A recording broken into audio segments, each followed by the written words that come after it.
This story is based on true events. The names of characters and cities have been changed for confidentiality purposes.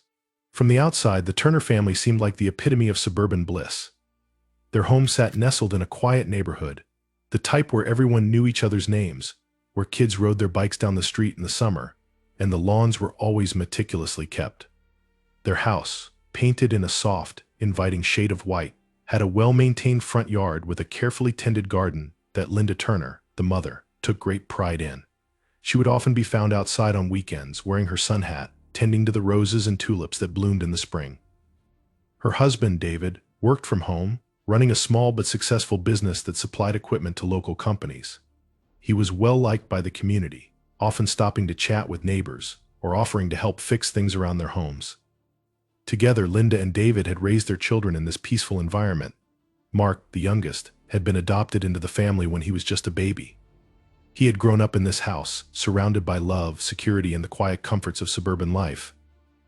He had two older brothers, Liam and Noah, and a younger sister named Emily, all of whom had been born biologically male but, as Mark would later discover, had transitioned over the years.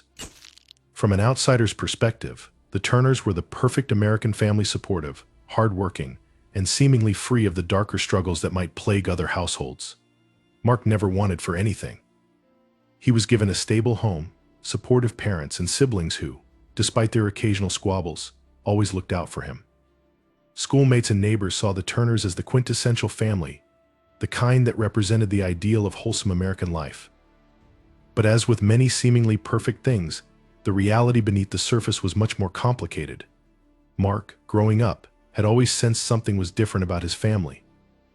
There were small, almost imperceptible clues that something wasn't quite right, but at the time he lacked the understanding to piece them together. The hushed conversations that would stop when he entered a room. The way his siblings sometimes seemed uncomfortable in their own skin, as if they were carrying a burden he couldn't yet comprehend. The tension that lingered in the air during certain family gatherings, when what should have been simple dinners felt charged with an unspoken undercurrent. Mark had always felt like the odd one out. As a child, he attributed this to being adopted. He had always known he wasn't biologically related to the Turners, and though they showered him with affection, there was a lingering sense of distance, a gap that couldn't be bridged by love alone. He never quite looked like his brothers or sister. They all had similar features: soft brown eyes, light hair, a shared physicality that he couldn't match. And while this didn't bother him much growing up, as he grew older, the feeling of being different began to eat at him in ways he couldn't fully articulate. Despite this, Mark's childhood had been relatively normal. He excelled in school, made friends easily, and participated in sports. But by the time he reached his teenage years, the unease within him began to grow. He noticed more and more that his family kept secrets. His brothers, once so confident and outgoing, became more withdrawn as they got older. Noah, the eldest, had been a standout athlete in high school, but suddenly stopped going to practice during his junior year. Mark never understood why. Liam, the middle child, had always been artistic, but after starting college, he too seemed to retreat into himself, avoiding family gatherings and keeping to his room whenever he was home. Emily, his younger sister, was perhaps the most confusing of all. When Mark was little, he remembered her as his brother Samuel. Samuel had been sweet and kind, always willing to play with Mark when the older boys were too busy. But as the years passed, Samuel became Emily, and though their parents had explained it in soft, gentle terms, words like transition and being true to oneself, Mark had struggled to grasp the full implications of what that meant. It felt like one day he had a brother, and the next he had a sister, and no one seemed to treat it like the seismic shift it felt like to him. At first, Mark tried not to think too much about it. He loved his family, and if they were happy, he told himself he should be happy for them too. But it wasn't that simple. Something gnawed at him, something he couldn't quite put his finger on. He found himself growing more distant from them, withdrawing into his own world. He didn't understand why he felt the way he did. Why, instead of acceptance, he felt anger, confusion, and even resentment brewing inside him. As his siblings embraced their true identities, Mark felt more and more like an outsider in his own home. The secrecy was the hardest part. Even though his parents and siblings were open about their transitions, there was always a sense that something was being kept from him. Conversations would stop when he entered the room, and when he asked questions, the answers were always vague, as if they were trying to shield him from the full truth. It made him feel like a stranger in his own house, like he didn't belong to the family he had grown up with. He began to resent the fact that his family had kept so much hidden from him for so long. It wasn't just about their identities, it was about the lies, the feeling that his entire life had been built on a foundation of secrets. As the years passed, Mark's confusion and frustration only grew. He started to pull away from his family, spending more time alone in his room or out with friends, distancing himself from the home that had once been his safe haven. He couldn't explain why he felt so disconnected from the people who had raised him with love and care. It was as if something inside him had broken, something that no amount of affection or understanding could fix. Then came the night when everything changed. It started like any other evening. His parents were in the living room, watching TV, while his siblings were scattered throughout the house, doing their own thing. Mark had spent most of the day locked in his room, avoiding everyone as he often did lately. But that night, something inside him snapped. It was as if all the resentment, all the confusion, had finally reached a boiling point, and there was no going back. In a daze, he found himself walking into the garage, where his father kept a rifle locked in a cabinet. Mark knew where the key was hidden. He had seen his father put it there countless times. His hands shook as he unlocked the cabinet and took out the gun. The weight of it in his hands was both terrifying and comforting, a strange combination that made his head spin. He didn't fully understand what he was doing or why, but the anger inside him was too overwhelming to ignore. With the rifle in hand, he walked back into the house. The living room was quiet except for the sound of the TV. His parents didn't notice him at first. His mother was knitting, and his father was half asleep in his chair. They looked so peaceful, so unaware of the storm that was about to hit. Mark's heart raced as he raised the rifle, his hands trembling as he aimed it at his father. The first shot rang out, loud and deafening in the quiet house. His father slumped forward in his chair, blood pooling around him.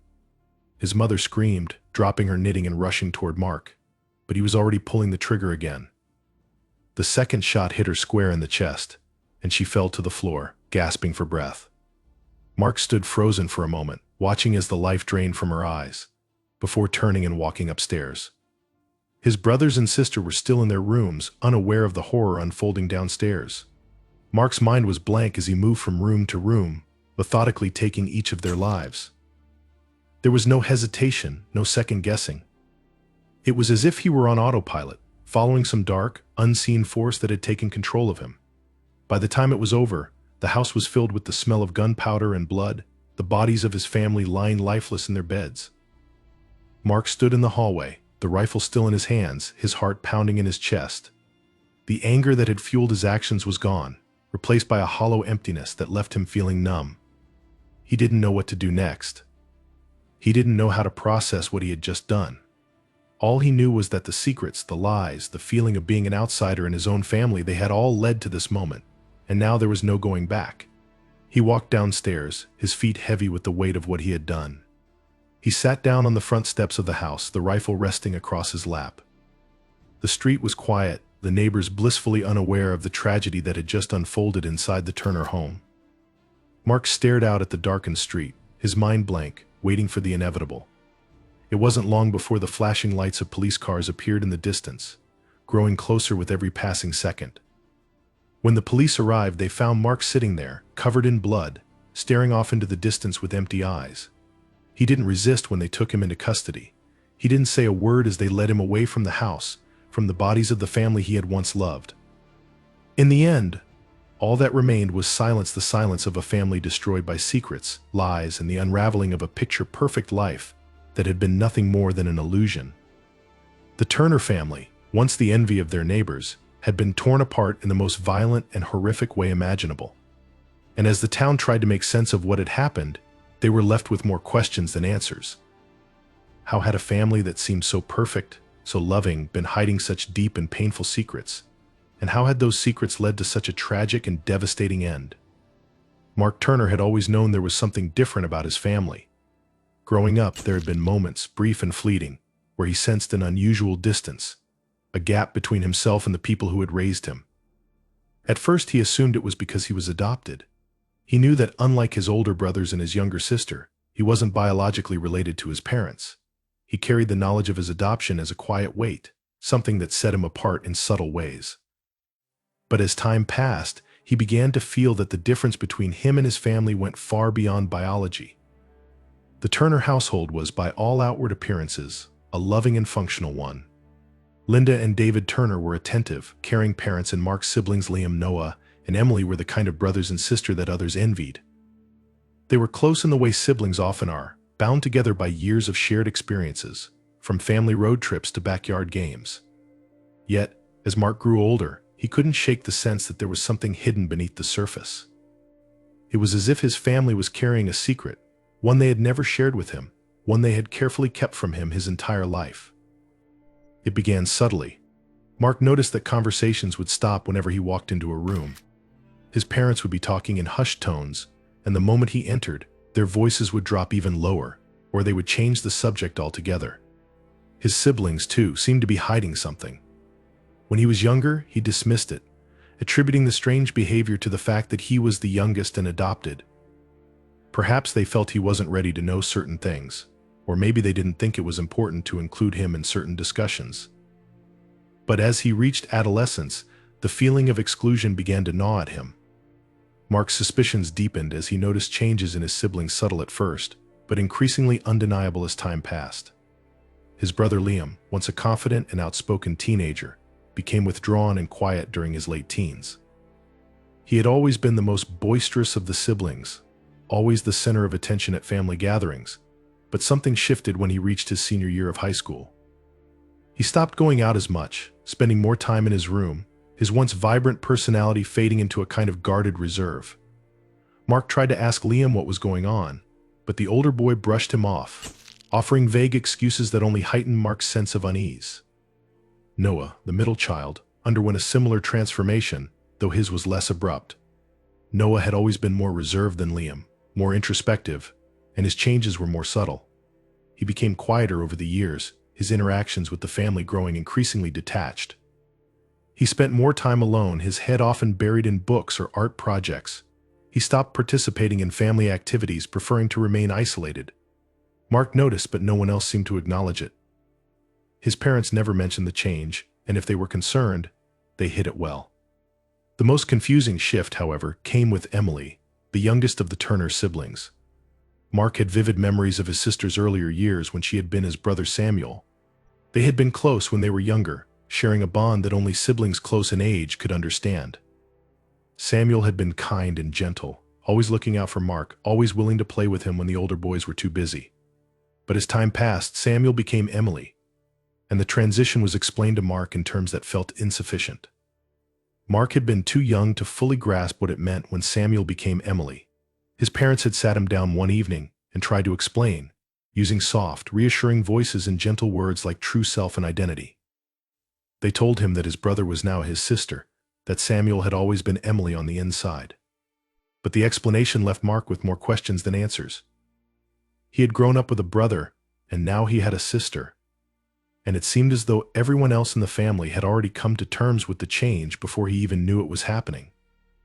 At first, Mark accepted it without much thought. He loved Emily, just as he had loved Samuel, and if this was who she truly was, he wanted to support her. But as the years passed, the feeling of being left out, of not knowing the full story, began to weigh on him. It wasn't just Emily's transition, it was the way his entire family seemed to exist in a world that he wasn't fully a part of. There were too many unspoken things, too many moments where he felt like an outsider in his own home. The secrecy extended beyond the changes in his siblings. His parents, too, seemed to be hiding something. Mark couldn't quite put his finger on it, but there were moments when he felt that his parents were just as guarded, just as secretive, as his siblings. His father, David, had always been somewhat distant, the type of man who loved his family but kept an emotional distance from them. But there were times when David's distance felt more deliberate, as if he were hiding a part of himself. Linda, his mother, was warmer, more nurturing, but even she seemed to carry a weight that she never shared with her children. Mark began to feel increasingly isolated in his own family. It wasn't that his parents or siblings treated him poorly, they were as kind and supportive as ever, but there was a sense that they were living in a reality that he wasn't fully a part of. He could see it in the way they interacted with each other, in the subtle glances they exchanged. In the quiet conversations that ended the moment he entered the room, he felt like a stranger in his own home, cut off from the truth of who his family really was. The sense of alienation intensified as Mark entered high school. He became more aware of the differences between himself and his siblings, not just in terms of their personalities, but in the way they seemed to navigate the world. He noticed how Liam and Noah, despite their outwardly masculine appearances, seemed uncomfortable in their own skin. Emily, too, carried a tension in her that Mark couldn't quite place. It was as if each of them was struggling with something that they couldn't talk about, something they had chosen to keep hidden from him. Mark's frustration grew. He began to withdraw from his family, spending more time alone in his room or out with friends. He didn't know how to talk to his parents about what he was feeling. How could he explain that he felt like an outsider in his own family? How could he articulate the sense of betrayal that came with the realization that his family had been keeping secrets from him for years? It wasn't just about their identities, it was about the fact that they had never trusted him with the truth. The turning point came when Mark stumbled upon a series of old family documents one afternoon. He had been looking for a birth certificate for a school project and found a stack of old papers in a drawer in his parents' bedroom. Among them were medical records, legal documents, and letters, evidence that his family's story was far more complex than he had ever imagined. The documents revealed the truth: his parents, David and Linda, were both transgender. They had transitioned years before Mark was adopted, before they had even had Liam, Noah, and Emily. Mark's heart pounded as he sifted through the papers, his hands trembling as the full weight of the revelation hit him. His entire life, his parents had hidden this part of themselves from him. He had grown up believing they were just like everyone else, never knowing that they had gone through something so profound, something that had shaped their entire lives. And his siblings, they too were transgender. Liam and Noah had transitioned during their teenage years, and Emily had followed in their footsteps. The truth was overwhelming. Mark felt as though the ground had been ripped out from under him. His entire life had been a lie, or at least it felt that way in the moment. The family he had known, the family he had grown up with, had been living with a secret that they had never shared with him. He felt betrayed, angry, confused. Why had they kept this from him? Why had they hidden such a fundamental part of themselves from him for so long? In the days that followed, Mark's anger grew.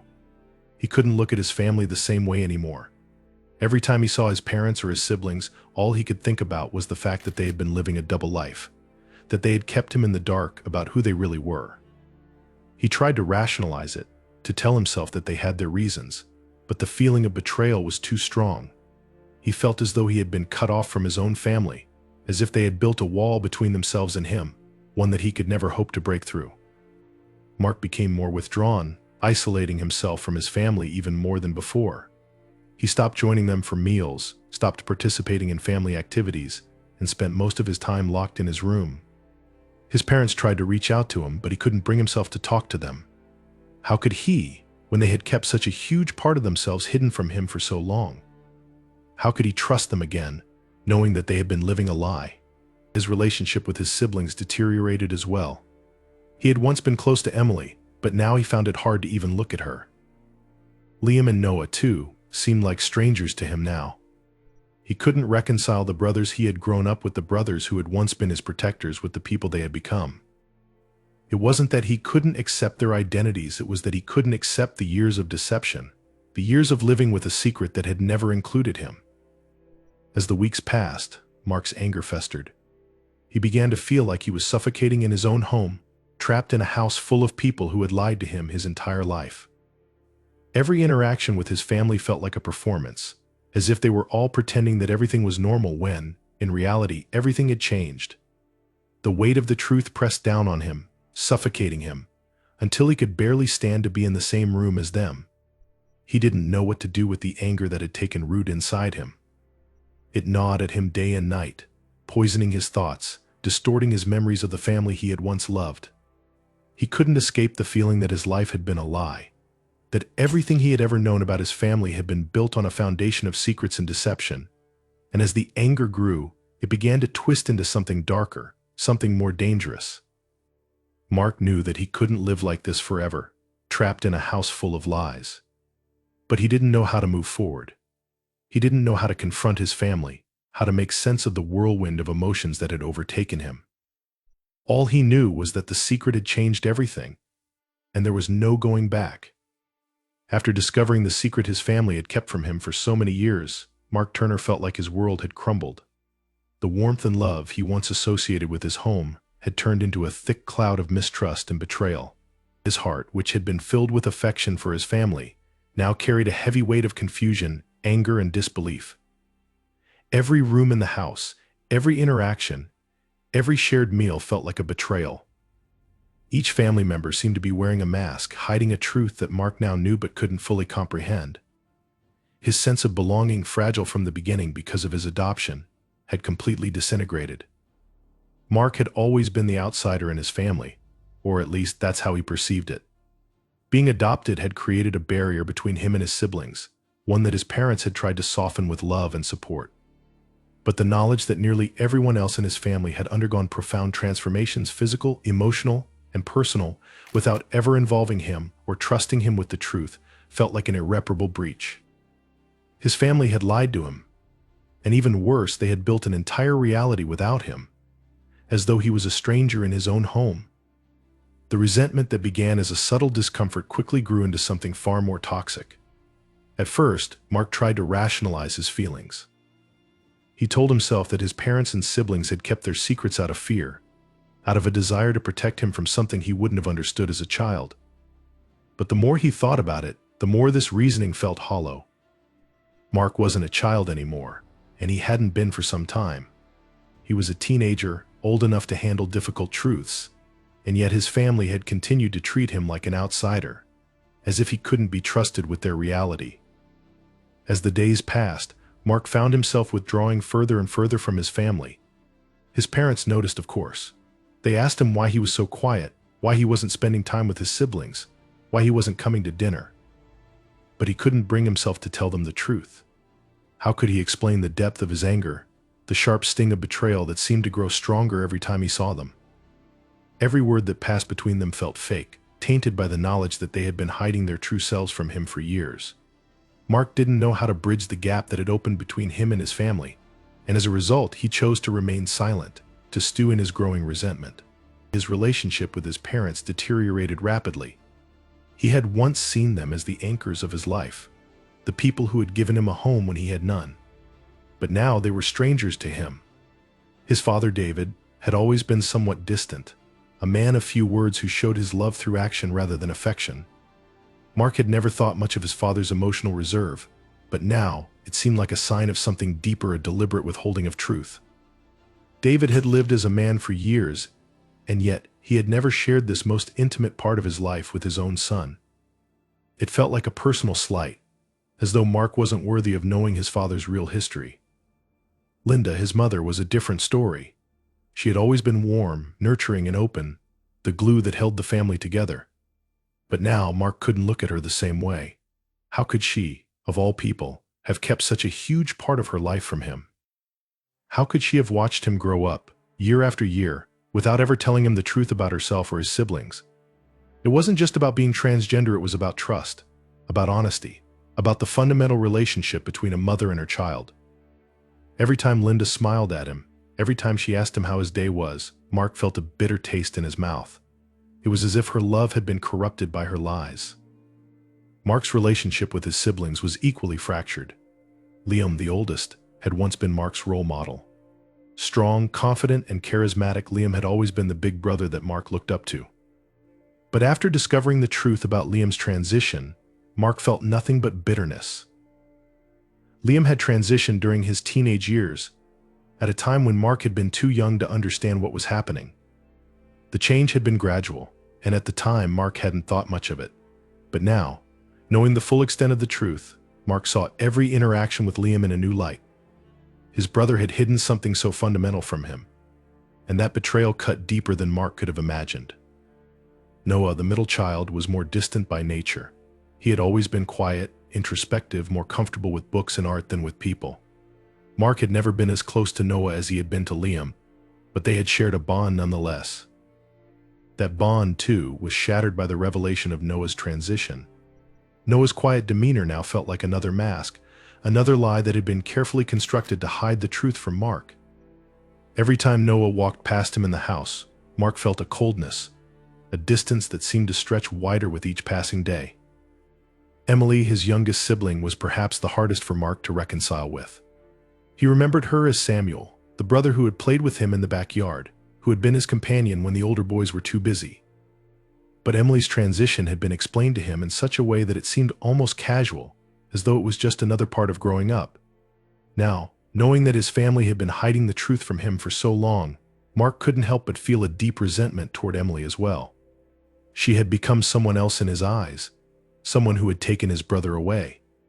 Mark's anger grew with each passing day, feeding off his sense of betrayal. He began to see everything in his family as a lie. The warmth, the love, the security, they all felt false, like they had been built on a foundation of deception. He replayed every memory in his head, every moment of his childhood, wondering how much of it had been real. Had his family ever truly loved him, or had they simply tolerated him while keeping their true selves hidden?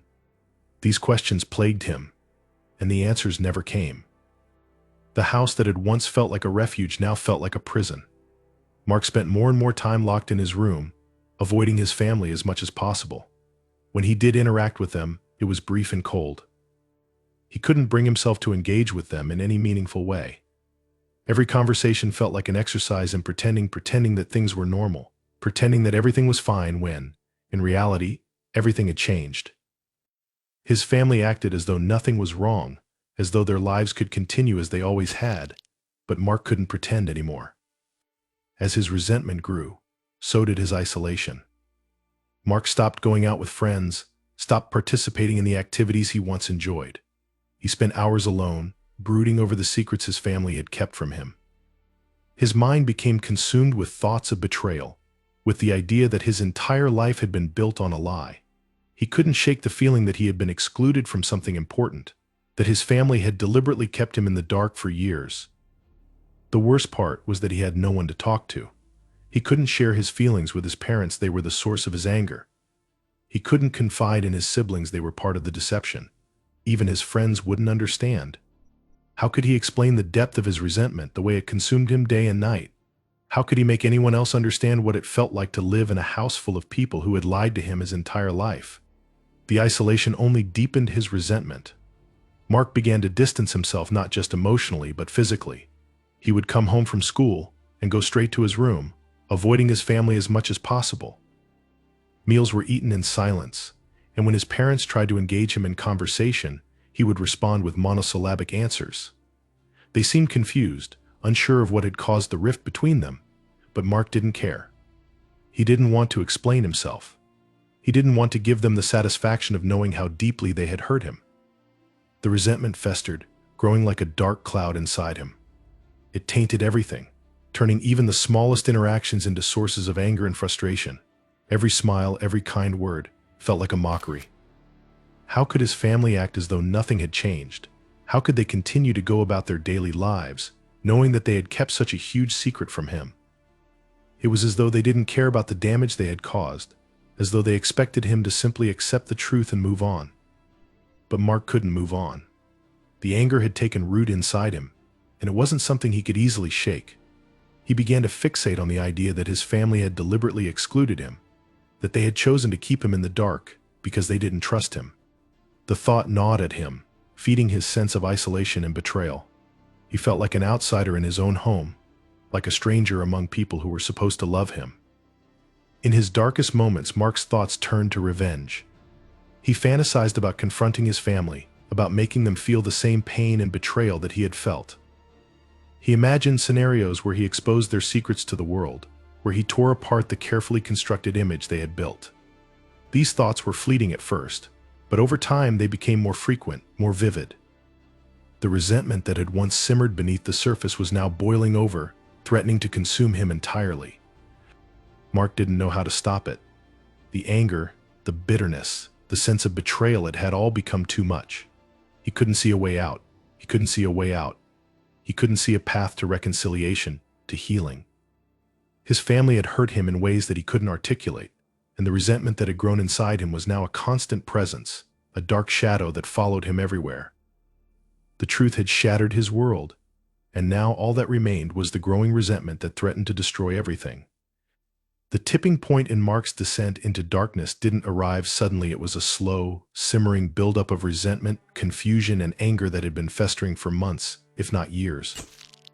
After discovering the truth about his family, Mark's feelings of betrayal morphed into something darker, something more consuming. Each day became a test of endurance, and every interaction with his family only served to fan the flames of his growing hatred. The smallest things began to irritate him: the way his father smiled as if nothing had changed, the way his mother still tried to offer comfort despite the chasm between them, the way his siblings seemed to go about their lives as though everything was normal. Mark felt like he was living in a nightmare from which he couldn't wake. He saw his family moving through their routines, laughing, eating, talking, but it all seemed false, like actors playing roles in a theater where the audience had been let in on a secret that he could never understand. He couldn't comprehend how they could go on as if the revelation of their true identities meant nothing. To him, it had shattered the foundation of their family. He was drowning in the dissonance between the way his family acted and the way he felt, and the longer it went on, the more unbearable it became. His interactions with his family had become strained to the point of breaking. Meals were silent, tension-filled affairs where he could feel the weight of unspoken words pressing down on him like a suffocating blanket. His mother still tried to reach out, offering him kind smiles and soft words, but it only fueled his anger. How could she continue to act as if everything was fine when she had spent years lying to him? Every attempt she made to connect with him felt like an insult, a reminder that she had hidden something so fundamental about herself and his siblings from him for so long. His father, always more distant, had withdrawn even further. David had never been an overtly affectionate man, but now his silence felt accusatory, as if he were judging Mark for not accepting the truth more easily. Mark could sense the tension in his father's gaze whenever their eyes met across the dinner table. It was as though David knew that Mark had uncovered their secret, but was unwilling or unable to address it directly. This avoidance only deepened the chasm between them, turning what had once been an uncomfortable distance into an insurmountable gulf. His siblings, too, seemed to carry on as though nothing had changed. Liam, who had once been Mark's hero, now felt like a stranger. The brother who had taught him how to ride a bike, who had helped him with homework, who had defended him from bullies at school, he was gone, replaced by someone Mark didn't recognize. Mark couldn't look at Liam without seeing the lie, without feeling the sting of betrayal. Noah, more quiet and introverted than Liam, was even harder to read. His silence had always been a part of who he was, but now it felt like a deliberate act of avoidance, as though Noah was hiding even more from Mark. Emily, the youngest, was the hardest for Mark to come to terms with. His memories of playing with Samuel in the backyard, of building forts and climbing trees, were now tinged with confusion and bitterness. Samuel had become Emily, and while Mark had been told it was simply Emily becoming who she truly was, he couldn't reconcile the person he remembered with the person who now sat across from him at the dinner table. It was as if Samuel had been erased, replaced by someone Mark barely knew. The transition had been explained to him as natural, as part of Emily's journey, but to Mark it felt like another lie, another betrayal that his family had thrust upon him without warning. The atmosphere in the house was tense, suffocating. It was as if a heavy, invisible weight hung over the family, pressing down on everyone but never being acknowledged. Mark felt like he was being slowly crushed by it, unable to breathe, unable to escape.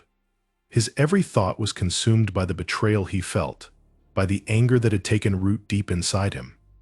He couldn't shake the feeling that he had been excluded from his own family, that they had lived a secret life without him, leaving him in the dark while they moved forward. The worst part was that they still expected him to carry on as if nothing had changed. They wanted him to join them for meals, to smile and laugh, to be the same son and brother he had always been. But Mark couldn't pretend. He couldn't act like the truth hadn't destroyed his perception of his family. He felt like he was drowning in their expectations, in their inability to acknowledge the damage they had done.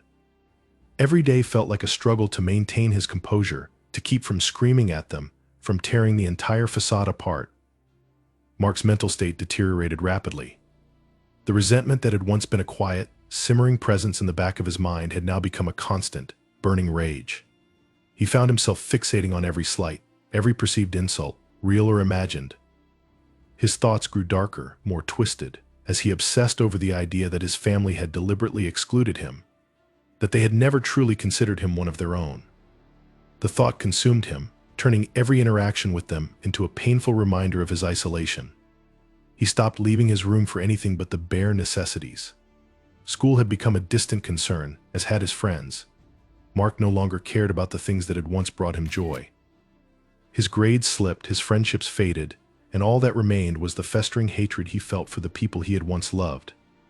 His family tried to reach out, but their attempts only made things worse. Every kind word, every gesture of affection, felt like an insult, a mockery of the pain he was experiencing. How could they act like everything was normal when everything had changed? Mark's anger became a dark force, one that he could no longer control. It was with him in every waking moment, and even in his dreams, it haunted him, turning his nights into restless, fevered episodes where he would wake up sweating, his heart racing with unspoken fury. He would lie awake in the darkness, staring at the ceiling, his mind churning with thoughts of revenge, of making them pay for what they had done to him. He didn't want to feel this way, but he couldn't stop it. The anger had become a part of him, and it was all-consuming. The house that had once been a sanctuary now felt like a prison, and Mark was trapped inside it with the very people who had betrayed him. Every day he felt the walls closing in, the pressure mounting until he could barely breathe. He avoided his family as much as possible, but their presence was inescapable. He could hear them laughing downstairs, talking in the kitchen, going about their lives as though nothing had changed, and it filled him with a rage he could no longer suppress. Mark's thoughts began to spiral. The idea of confrontation, of making them understand the depth of his pain, consumed him. He fantasized about standing up at dinner and telling them everything about how much they had hurt him, how their lies had destroyed his trust, how he could never forgive them for what they had done. But even as he imagined it, he knew it would change nothing. They would apologize. They would tell him they loved him. They would try to justify their actions, but it wouldn't erase the betrayal. It wouldn't make the anger go away. The tipping point came one sweltering summer evening. The heat had been oppressive all day, the kind of heat that made the air feel thick and stifling, even inside the house. Mark had spent the day locked in his room, his anger festering, his mind churning with thoughts of resentment and revenge. He had skipped dinner, as he often did now, but he could hear his family downstairs, the clinking of dishes, the low murmur of their conversation. It was a sound that had once brought him comfort, the sound of family, of home. Now it felt like a cruel reminder of everything he had lost. As the evening wore on, the house grew quieter. His family had settled into their routines, his mother knitting in the living room, his father watching TV, his siblings in their rooms or out in the yard. The normalcy of it all was maddening. How could they go on like this, as if nothing had changed, when Mark's entire world had been turned upside down? Something inside him snapped. It was a quiet, internal break, one that had been building for months, for years. Mark stood up, his body moving almost mechanically, as if driven by a force outside of himself. He left his room and walked down the hallway, his steps slow and deliberate. The house was dark, lit only by the soft glow of the television in the living room. His father was asleep in his chair, his mother quietly knitting beside him. They looked so peaceful, so unaware of the storm that had been brewing inside their son for so long. Mark walked past them without a word, his mind blank, his heart pounding in his chest. He made his way to the garage, where his father kept the gun locked away in a cabinet. It was a hunting rifle, something David rarely used, but Mark knew where the key was hidden. His hands didn't tremble as he unlocked the cabinet and took out the rifle. There was a strange calmness to his movements, a detachment that felt almost surreal. The anger that had consumed him for so long was still there, but now it was cold, controlled. He loaded the rifle with slow precision, each movement deliberate. His mind was quiet, free of the chaos that had plagued him for months. All that remained was a single burning purpose. He couldn't go on living like this, trapped in a house full of lies, surrounded by people who had betrayed him. They needed to understand the depth of his pain, the weight of their betrayal, and this was the only way to make them see. Mark walked back into the house, the rifle heavy in his hands.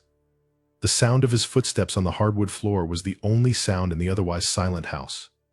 His parents were still in the living room, oblivious to what was coming. His mother looked up as he entered the room, her face softening into a smile, but that smile quickly faded as she saw the gun in his hands. For a brief moment there was silence, a silence so profound that it seemed to stretch out for an eternity. Then, in a heartbeat, everything changed. Mark raised the rifle and pulled the trigger. The night of the horrific act began like any other in the Turner household. The oppressive heat of the summer day had left the air thick and heavy, making the stillness inside the house almost unbearable. Mark's family was scattered throughout the home, each engaged in their nightly routines, unaware that their lives were about to be irrevocably altered. The weight of the heat seemed to press down on the house, mirroring the invisible burden that had been growing inside Mark for months, a burden of anger and resentment that had now reached its breaking point. Mark had been locked in his room for most of the day, his mind churning with thoughts that he could no longer control. His resentment toward his family, once simmering beneath the surface, had become all-consuming. Each passing day had added fuel to the fire that burned inside him, and now it felt as though the flames were too strong to be contained. He couldn't think of anything else. The hurt and betrayal that had eaten away at him had transformed into something dark, something dangerous. The house was eerily quiet, save for the occasional creak of the floorboards as his family moved about. His father, David, was in the living room, dozing off in his recliner as he often did. After dinner, the soft glow of the television casting shadows across the room. His mother, Linda, was sitting beside him, her knitting needles clicking softly in the otherwise still air. Upstairs, his siblings were in their rooms, likely engrossed in their own activities, Liam probably reading, Noah listening to music, and Emily busy with her sketchbook. Each of them was blissfully unaware of the storm brewing inside Mark. But Mark was no longer thinking of them as his family. He had stopped thinking of them that way weeks ago, ever since the discovery of their secret had shattered his perception of who they were. Now they were strangers to him, imposters who had lied to him for years, who had built an entire life around him while keeping him in the dark. The weight of that betrayal pressed down on him, suffocating him, until he felt as though he couldn't breathe. His mind had turned over the same thoughts again and again, each repetition deepening the anger, sharpening it into something he could no longer ignore. Mark knew what he was about to do, but his mind was numb to the horror of it. The decision had been made long before this night, though he had not fully acknowledged it until now. It had grown slowly, insidiously, feeding on his pain and resentment until there was no other option in his mind. He could no longer live like this, surrounded by people who had lied to him, who had betrayed his trust in the most fundamental way. They had taken away his sense of belonging, his family, his home. And now, in the darkness of his mind, the only solution that made sense was to take something from them in return. The rifle felt heavy in his hands as he retrieved it from the cabinet in the garage. His father kept it locked away, but Mark knew where the key was hidden.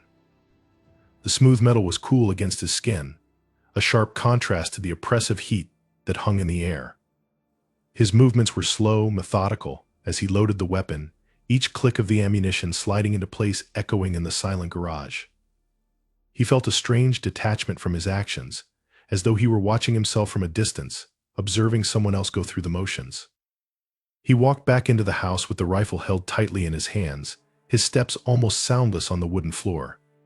The faint murmur of the television reached his ears as he approached the living room, where his parents sat unaware of the danger that now stalked them. His father was slouched in his chair, his eyes half closed as he drifted between sleep and wakefulness. His mother, still knitting, didn't look up as Mark entered the room.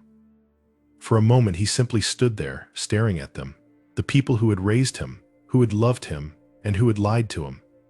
The sense of betrayal that coursed through him was overwhelming, a tidal wave of emotions that left him breathless.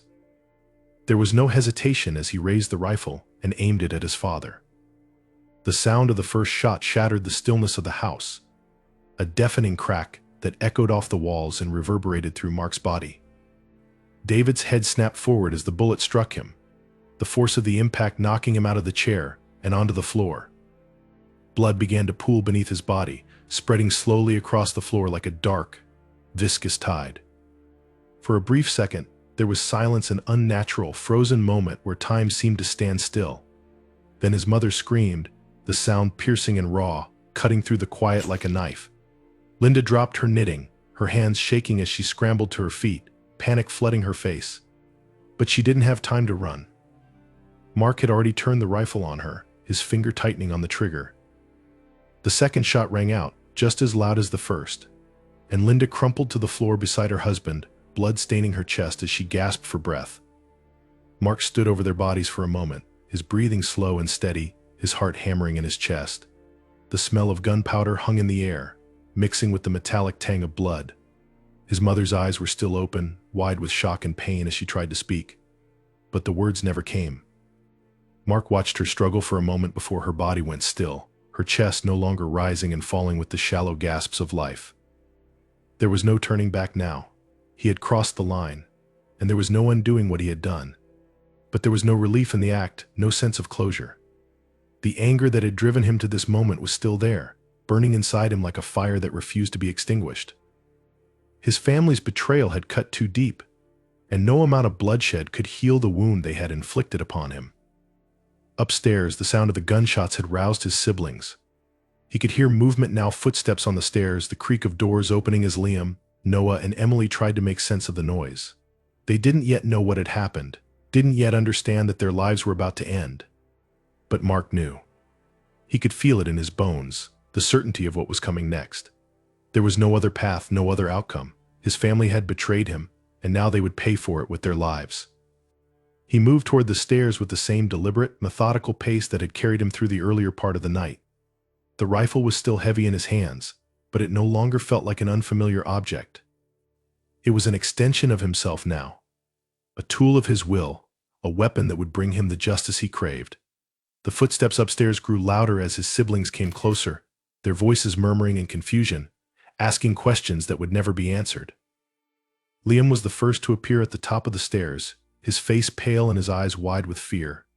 He had heard the gunshots, had likely guessed what had happened, but the sight of Mark standing at the bottom of the stairs with the rifle in his hands seemed to paralyze him. For a moment they locked eyes, brother to brother, the bond between them fraying in that instant of recognition. Liam opened his mouth to speak, to plead perhaps, but the words never came. Mark raised the rifle again, his fingers steady on the trigger. The third shot echoed through the house, louder than the others in the narrow stairwell. Liam's body jerked violently as the bullet struck him in the chest, knocking him backward into the wall. Blood sprayed across the stairs, splattering the banister and the floor beneath him as he crumpled to the ground, his limbs splayed awkwardly in death. Noah appeared next, his face a mask of disbelief and terror as he saw his older brother's body lying lifeless at the top of the stairs. He stumbled backward, his hands raised in a futile gesture of defense, but it was too late. Mark was already moving, already pulling the trigger again. The fourth shot rang out, and Noah collapsed beside Liam, blood pooling beneath his head as his body went limp.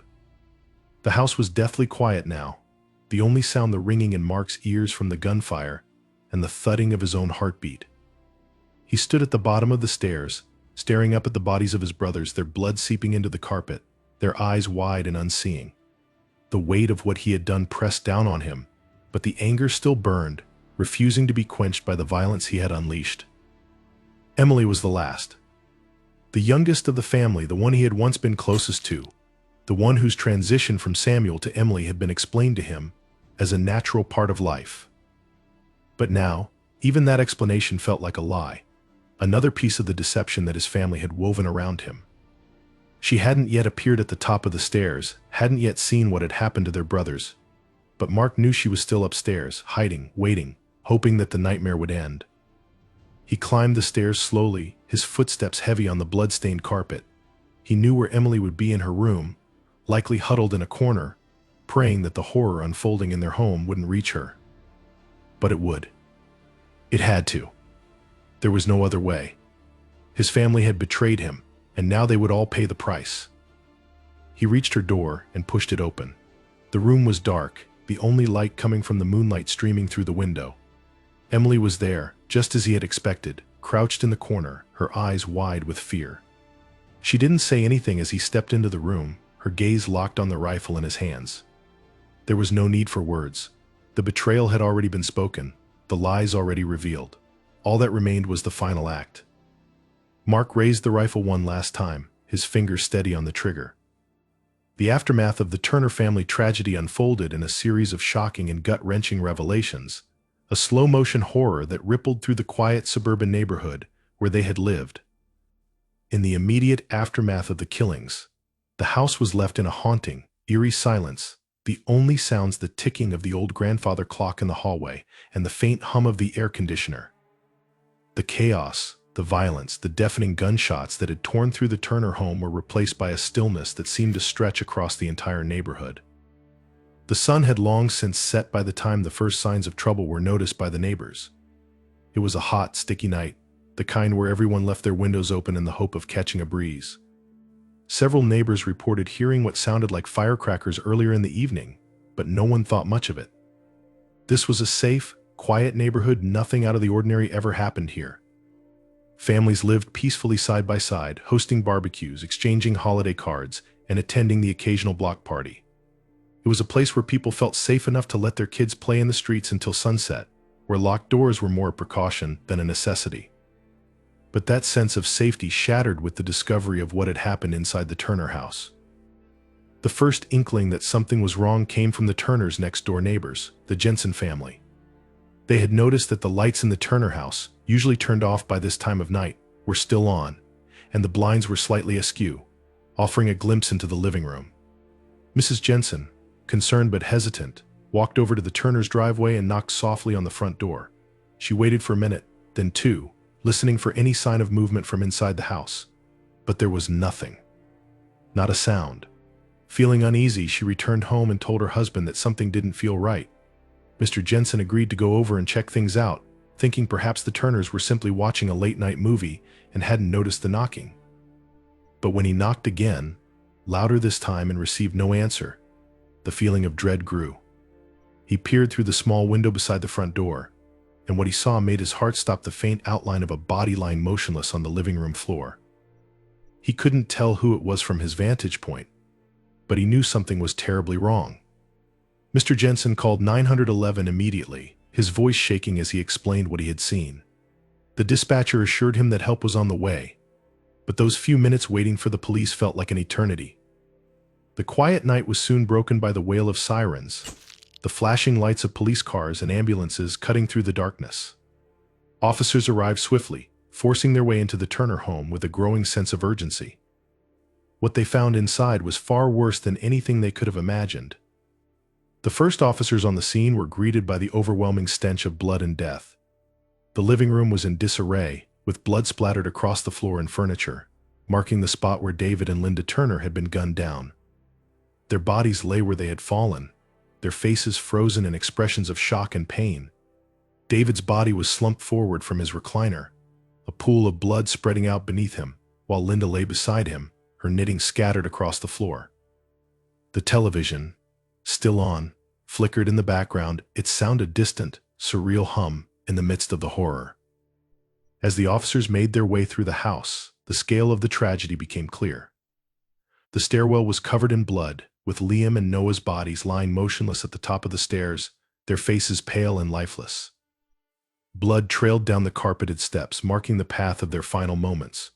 Upstairs, in Emily's room, they found her body in the corner, huddled as if she had been trying to protect herself from the inevitable. The rifle, still warm from being fired, lay discarded on the floor near Mark's feet. Mark was sitting on the edge of Emily's bed when the police found him, his hands covered in blood, his eyes vacant and unblinking. He didn't resist when the officers approached him. There was no struggle, no attempt to flee.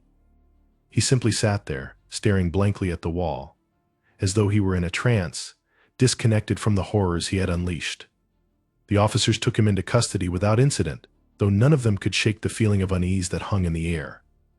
Something about Mark's calm, his complete detachment, was deeply unsettling. News of the Turner family's death spread quickly through the neighborhood. It wasn't long before the media caught wind of the story, and soon reporters and camera crews descended on the once quiet street, hungry for details about the horrific crime. The story of a family torn apart by violence in such a seemingly peaceful, middle-class neighborhood was irresistible, and the headlines that followed were filled with shock and speculation. Neighbors, stunned and grieving, struggled to make sense of what had happened. How could this have occurred in their community? How could someone as quiet and unassuming as Mark Turner commit such an unspeakable act? The Turner family had been well known in the neighborhood, though not particularly close to anyone. They were the kind of family that kept to themselves, always polite but never overly involved in the community. David, a man of few words, had been respected for his business acumen, while Linda had been admired for her kindness and dedication to her children. Liam, Noah, and Emily were known to be bright, well-mannered kids, though they too seemed somewhat reserved compared to their peers.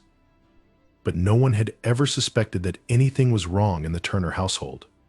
There were no signs of trouble, no outward indications of the tension that had been simmering beneath the surface. In the days that followed, the neighborhood became a site of mourning, confusion, and fear. Flowers and candles began to appear outside the Turner home, left by neighbors and community members who were still struggling to comprehend the enormity of the loss. Vigils were held in the local church, where people gathered to pray for the family and to try to make sense of the senseless. But there were no easy answers, no explanations that could satisfy the questions burning in everyone's minds. Why? How could something like this have happened? The police, too, were left grappling with the enormity of the crime. Investigators scoured the Turner home for clues, trying to piece together the events that had led to the massacre.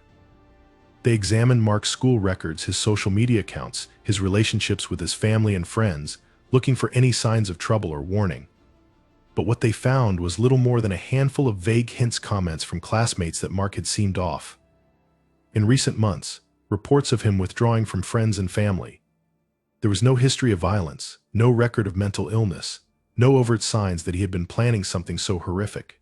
In interviews with friends and teachers, many described Mark as quiet but intelligent, a boy who kept to himself but had never caused any trouble. He wasn't the type to get into fights or act out. In fact, most people who knew him were shocked to learn that he had committed such an atrocity. There had been nothing in his behavior that suggested he was capable of such violence. And yet, the evidence was undeniable. Mark had killed his entire family, one by one, with cold precision. As investigators delved deeper, they began to uncover the family's secret, the truth about David and Linda's transgender identities, as well as the transitions of Liam, Noah, and Emily. This revelation added another layer of complexity to the already baffling case. Had this secret been the catalyst for Mark's actions? Had the discovery of his family's hidden identities driven him to such extreme violence? These were questions that no one could answer with certainty, but they added fuel to the media frenzy that had enveloped the case. The discovery of the Turner family's transgender identities made the story even more sensational. Reporters speculated endlessly about the impact this revelation might have had on Mark, about whether his anger toward his family had been motivated by a sense of betrayal, confusion, or something darker. Headlines splashed across newspapers and television screens painted a picture of a family torn apart by secrets, with Mark cast as the tragic, misguided son who couldn't handle the truth about the people he had loved. But these simplistic narratives didn't do justice to the complexity of the situation. The truth, as always, was far more complicated. Investigators found no clear evidence that Mark's actions had been driven solely by the discovery of his family's identities. There were no angry outbursts, no explicit signs of transphobia in his personal writings or online activity. In fact, Mark had never openly expressed any hostility toward his family's transitions. If anything, his response had been one of silent withdrawal, an internalized struggle that no one had fully understood. As the investigation continued, the focus shifted to Mark's mental state in the months leading up to the killings.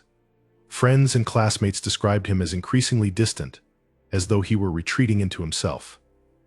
He had stopped participating in school activities, his grades had slipped, and he had begun to isolate himself from everyone around him. But none of this had raised alarm bells at the time.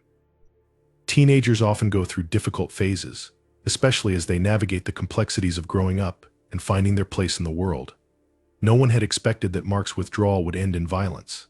Psychologists and mental health experts were brought in to assess Mark's state of mind, both before and after the killings. What they found was troubling but inconclusive. Mark had shown signs of deep emotional turmoil in the months leading up to the massacre, feelings of isolation, anger, and betrayal that had likely been exacerbated by the discovery of his family's secret.